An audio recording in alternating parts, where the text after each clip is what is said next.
This is Matt Matros once again, Stoxpoker Tournament Pro, bringing you another multi-table tournament video.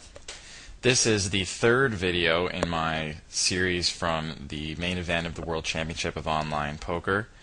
Little recap for those of you who haven't seen the first two videos.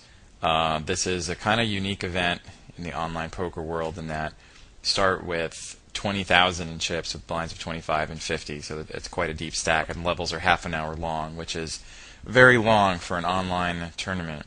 So there's a whole lot of play, and there's still a whole lot of players left even here into the third hour of the event. You can see how I was able to double my starting stack in the first two videos, but as you can see now, I do have about twice what I started with, and I have about 100 big blinds in front of me, which is still quite a few chips to play with. As most of you know, that would be the maximum buy-in in an online no-limit cash game would be 100 big blinds.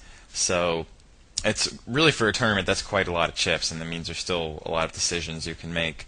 And a quick recap on the players from those of you who have seen the first few videos. The player to my left, Dracula, is kind of a unpredictable, loose, wild, and not very skilled player. Whereas UHJ over on the lower right-hand corner of the screen is a pretty tough and aggressive player. And I'll talk about some of the other players after this hand's over. Here we have an unraised pot. I have a 7-6 offsuit in the big blind, and I flop a little gut shot, and don't really need to have flopped anything to take a stab at this, but I decided to take a stab anyway, figuring that HJ won't be too interested in this pot. There's not a whole lot of money out there, and he does let it go, so that's good. Don Jr. has been fairly tight, straightforward, although he's been willing to engage with Dracula. K-Ross has been pretty tight, solid, although he's shown that he is willing to put out a big bet as a bluff every once in a while. RJM, Grace, over in the upper right, has done a bunch of open limping, been pretty passive. And here, as I was describing before, UHJ playing aggressively as usual. So we're going to go ahead and defend the small blind with pocket fours and see where it takes us.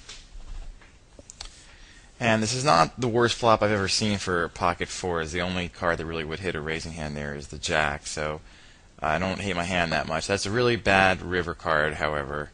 So my question is, now I have three choices. I can make a protective bet, which is what I decide to do, of about a little more than a third of the pot, trying to not get bluffed out of the hand by checking and folding to a big bet, also not paying off as big a bet, maybe control the size of the bet by only betting 900. And as it turns out, the protective